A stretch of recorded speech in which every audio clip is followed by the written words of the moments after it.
Os Simpsons acertaram de novo e previram um dos maiores escândalos de 2024. Sua estranha capacidade de prever com exatidão o que vai acontecer surpreende realmente a todos e as coisas parecem que se tornam realidade anos depois, e isso tem deixado todo mundo muito assustado. E recentemente um caso tomou conta da internet e está sendo assunto em praticamente todos os portais de notícias, e você provavelmente sabe de quem eu estou falando. Isso mesmo, Diddy ou Puff Daddy, como você preferir.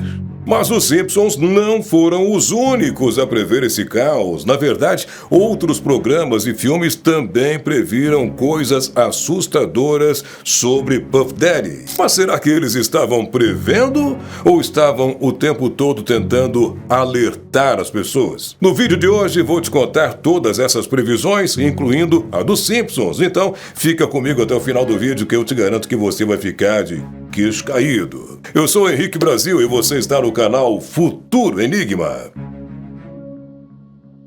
Quando o assunto é pedir, sempre aparece algo novo, e quanto mais você procura, mais você remexe aí, mais coisas e mais ligações vão sendo feitas, mais a coisa fede, para ser bem sincero. Mas talvez isso aconteça porque muitas situações já vinham demonstrando, expondo seus comportamentos estranhos e falavam abertamente sobre as suas festas esquisitas. Se você parar para pensar um pouquinho, muitos dos filmes que marcaram a tua infância já abordavam esse tipo de situação. Isso chega a ser um pouco assustador, não é mesmo? Assim, é muito real. De fato aconteceu. Grande parte de Hollywood sempre soube dos supostos crimes de Diddy, mas nunca fizeram nada. E para começar, vamos falar do filme As Branquelas, um clássico que provavelmente todos os brasileiros devem ter assistido nos anos 2000 e ainda segue sendo muito assistido nos dias de hoje. Mas As Branquelas é um filme que não fez tanto sucesso nos Estados Unidos, mesmo sendo sucesso aqui no Brasil. Mas qual é a ligação do filme com o caso? Bom, entre 1998 e 2009, luxuosas celebrações eram realizadas na mansão de Puff Daddy, nos Hamptons, em Nova York, e reuniam sempre estrelas da música, estrelas do cinema, festas que quase sempre acabavam em excesso de drogas e nudez. Essas festas ficaram muito conhecidas, como o evento mais badalado do momento, no verão americano, e eram chamadas de White Party, ou Festa de Branco. Essas festas eram cheias de excentricidades e bizarrices, e o filme das Branquelas faz diversas piadas com a superficialidade desse grupo. Que você não é... Eu não sou mulher. Branco? Ninguém avisou que esta é uma festa branca. Mas não para por aí, não. Existem fortes indícios de que o personagem Latrell, interpretado por Terry Crews, foi inspirado diretamente em Puff Daddy. Isso mesmo! E as coisas começam a se interligar e a fazer sentido quando você repara as semelhanças. Latrell é um astro extravagante do basquete, obcecado por mulheres brancas e ostentação. Apesar de se apresentar como hétero, ele parece não se importar se o alvo é uma mulher ou um homem, desde que seja branco. E no final, ele até participa de leilões para comprar mulheres. E depois de tudo o que foi revelado sobre o caso, não seria surpreendente se isso também acontecesse nas festas de Diddy. Mas essa teoria fica ainda mais forte por conta de uma entrevista de Terry Crews para o canal do Rafinha Bastos aqui no Brasil. No podcast foi dito o seguinte: Terry revelou que se inspirou numa pessoa real para o papel do Latrell e disse que o Latrell era totalmente inspirado num cara que ele conhecia. Mas ele não quis dizer quem era. Aí ficou no ar. Poderia ser qualquer outro homem rico, mas o próprio filme As Branquelas já deixou bem claro de quem eles estavam falando naquele filme. Se você reparar na cena do leilão, quando Latrell compra a moça, ela faz um comentário bem direto e sarcástico que é difícil de captar quando você assiste dublado. Don't wanna go on a date with Puff Daddy.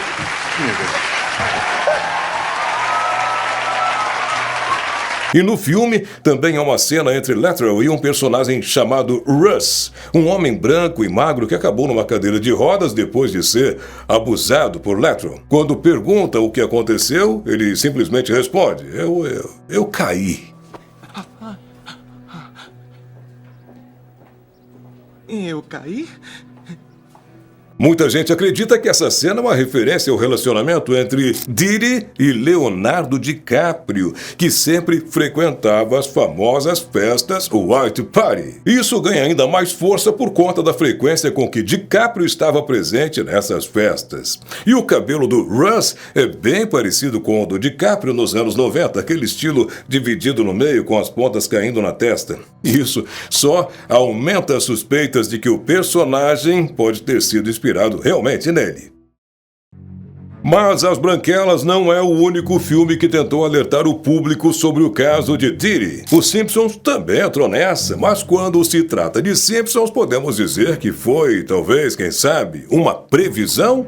Ou eles já sabiam de algo e também tentaram alertar a todos? Bom, antes de falar sobre isso, não esqueça de deixar o seu like e se inscrever no canal. Isso nos ajuda muito a continuar trazendo conteúdos interessantes como esse para você.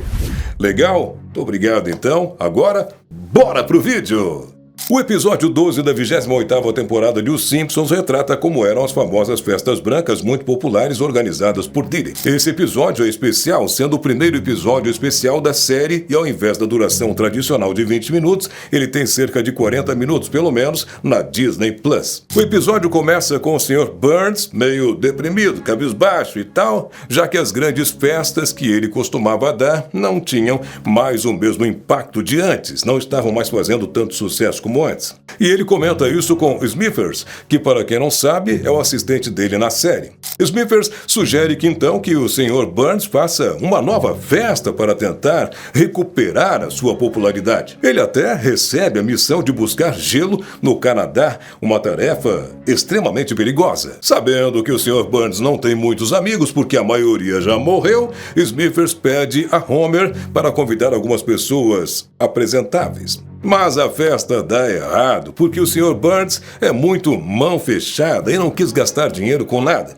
Os convidados que esperavam uma super festa, logo que perceberam que não era bem o que eles estavam imaginando, foram embora do local.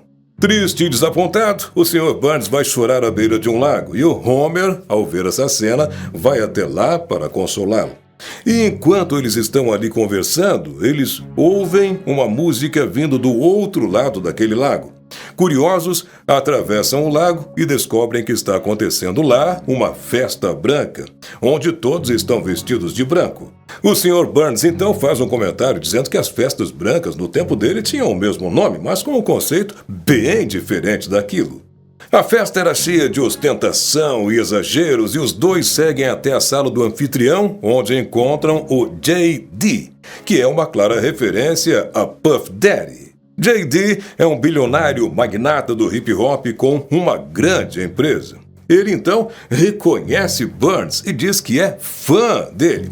Os dois se tornam amigos imediatamente e J.D. resolve ensinar Burns a viver então a vida rica, participando de festas, leilões, comprando carros e joias caras, mesmo que não precisem de nada disso. Mas Burns acaba falido por gastar tudo o que tinha e é revelado então que J.D. havia feito isso de propósito. Então ele criou uma música desmerecendo Burns, que agora está pobre, consolidando J.D. como um dos homens mais ricos do mundo, já que Burns tinha ido à falência. Mas Burns, em busca de vingança, cria uma música de desmoralização com a ajuda de Bart. Eles vão atrás de um antigo membro de um grupo musical do qual J.D. fazia parte, chamado Jazz James, que revela que escreveu as primeiras músicas de J.D., mas nunca recebeu nada porque o J.D. forçou ele a abrir mão do dinheiro de maneira desonesta. E com a ajuda de outros rappers como RZA, Common e Snoop Dogg, eles criam a música da vingança. Contudo, no evento de lançamento, J.D. aparece em um holograma e diz que comprou o estúdio que fez a música, impedindo o lançamento. Mais uma vez, Burns foi traído e os aliados tinham se vendido por dinheiro. E esse episódio é uma mistura clara que faz referências à cultura hip-hop e ao livro O Grande Gatsby, além de ter sido inspirado na série Empire, que fala sobre o império do hip-hop. A figura do J.D. é claramente inspirada no Diddy, e as festas brancas mostradas no episódio lembram as festas que o próprio Diddy organizava, conhecidas por sua ostentação. Além de estar alertando sobre como Diddy usava o seu poder e seu dinheiro para manipular todos que tentavam se voltar contra ele, esse quadro realmente agora está sendo muito comentado a respeito do que está acontecendo hoje em dia. Outra série animada que também teve a participação de Diddy foi South Park. South Park fazia piada com tudo e com todos, e mesmo sendo um desenho que não era recomendado para crianças por conta de seu conteúdo muitas vezes pesado, com palavrões excessivos e cenas explícitas, também trouxe um recado a respeito de Diddy. E essa série tem vários episódios em que faz referência às festas de Diddy, muitos mesmos, e o desenho é tão pesado que em um dos episódios Diddy é mencionado ultrapassando até mesmo o próprio diabo, dizendo que o diabo fica para trás. E eu vou te explicar. O diabo quer dar uma festa, mas todas as ideias que ele tinha, todo mundo dizia que o Diddy já tinha feito. Ele tenta ter qualquer ideia que fosse original, mas é impossível porque Diddy já tinha feito de tudo. De sobremesa, creio que poderemos colocar uma imensa fonte de fondue de chocolate aqui. Diddy fez uma festa aqui há 2 anos e teve uma dessas. Isso importa? É claro que sim. Eu não quero fazer esse pedido e já fez. Que tal uma máquina de rosquinhas? O Diddy fez isso? Diddy fez, sim. Droga, o que o Diddy não fez? E um outro episódio que ficou bem famoso é um em que o próprio Diddy aparece. Nesse episódio, a galera precisa votar para escolher o novo mascote, mas o Stan se recusa a votar porque acha todas as opções ruins. A família dele começa a pressionar, dizendo que ele precisa votar, até que a campainha toca e quem aparece na porta? Ele mesmo, Puff Daddy. Ele faz um rap para obrigar Stan a votar com o lema "Vote ou morra". E a cena vira até um mini clipe musical com Diddy e vários rappers perseguindo Stan pelas ruas, tentando convencê-lo a votar. Nesse clipe é possível notar várias coisas sobre o Diddy, a forma como ele tratava as mulheres e a violência associada a ele. E de forma irônica, o episódio ainda faz piada com o fato de Diddy ter sido preso no ano de uma eleição.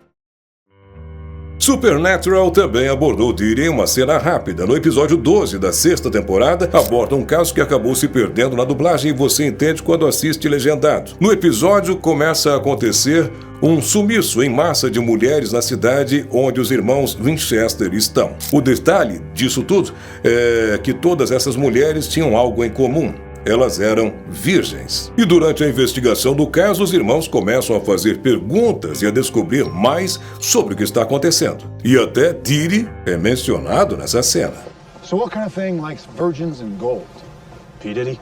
Mas agora vamos muito além disso, e se eu te disser que Madagascar e Alvin e os Esquilos também mencionaram sobre Diddy e talvez você nem tenha percebido? Imagino que não. Parece loucura que esses filmes para crianças tenham mencionado sobre algo tão perturbador, não é mesmo? Mas sim, mencionaram. Se liga nessa. Vamos começar com Madagascar. Esse filme não é uma animação qualquer, ele carrega mensagens sutis que muitas vezes passam despercebidas. Como você sabe, é um filme da DreamWorks que conta a história de animais de zoológico que acabaram em Madagascar por um acidente. E nesse cenário encontramos o Rei Julian, um personagem excêntrico que se autoproclama rei e organiza uma grande festa com os outros animais, que mais parece uma rave cheia de animação e energia. Durante essa festa há uma cena em que Marty, a zebra, observa todos os bichos dançando e se divertindo e em um momento inusitado faz uma referência a P. Diddy. California animal. This is like a puppy party. E essa mistura de elementos torna o filme mais interessante e divertido, revelando como Hollywood, muitas vezes, insere referências e críticas sociais de maneira sutil em suas produções. Alvin e os Esquilos também faz referências sutis sobre festas e comportamentos sociais. No quarto filme da franquia, Simon e Theodore conversam sobre os velhos tempos de suas carreiras. Em um momento engraçado, Simon menciona que um dia estava recusando limonada rosa no iate do Diddy em Saint-Tropez. O que, apesar de não ser explícito, faz uma alusão às festas extravagantes de Puff Daddy. Um dia você tá recusando limonada rosa no iate do Diddy em Saint-Tropez e no outro está comendo o resto de batata frita que acha no sofá. Que saudade. Agora, um dos filmes que podem ter trazido um dos casos mais estranhos e perturbadores foi Vizinhança do Barulho. Nesse filme, não há uma citação direta a P. Diddy, mas acontece algo ainda mais estranho. Durante uma cena de assalto, os bandidos têm uma lista de pessoas cujos documentos precisam ser cancelados. Entre os nomes desta lista estão Mike Tyson, Tupac e Michael Jackson. E existem várias teorias da conspiração que ligam a morte de Tupac e Michael Jackson a P. Diddy, como se ele fosse o responsável pelo assassinato desses dois artistas que provavelmente sabiam demais e poderiam expor Diddy. Além disso, há rumores de que Diddy e Mike Tyson sempre tiveram uma relação conturbada. E a lista que aparece no filme pode ser uma referência a pessoas que ele supostamente queria dar um sumiço. O mais curioso é que o filme foi lançado em janeiro de 96 e Tupac foi morto em setembro do mesmo ano. E Michael Jackson faleceu 13 anos depois, em 2009. Mas a grande pergunta que fica é se todos sempre souberam sobre Diddy, por que ninguém nunca falou abertamente sobre isso? Infelizmente, o fato é que as festas eram muito conhecidas e notórias, várias celebridades eram convidadas e participavam, então elas sabiam o que estava acontecendo ali. Poucos sabiam das atrocidades que aconteciam ali dentro. Ou até, mesmo se soubessem, não iriam falar. Boa parte de Hollywood poderia estar comprometida expondo esse caso. Porque numa situação dessas, todos os convidados de Diddy também tinham algo a esconder, e se o delatassem, iria sobrar para todo mundo. E por isso o silêncio de Justin Bieber e Jaden Smith ficaram guardados a 7 chaves, mesmo com os garotos sofrendo internamente por tanto tempo. Mas para fechar o vídeo, preciso salientar que é importante lembrar que mesmo tratando desse assunto de uma forma mais leve, aqui no Futuro Enigma, estamos falando de supostos crimes graves e bizarros que não podem ficar assim sem a justiça ser feita. P. Diddy é uma figura gigante em Hollywood e com certeza há mais filmes e mais séries que fazem referência e citações a ele. E se você souber de algum outro que eu não mencionei aqui, deixa aí nos comentários. Muito obrigado por ter assistido ao vídeo até o final. Se você gostou, não esquece, deixa aí teu like, te inscreve no canal. Toda terça e sábado tem vídeo novo para você aqui no Futuro Enigma. Um forte abraço, tudo de bom e até mais.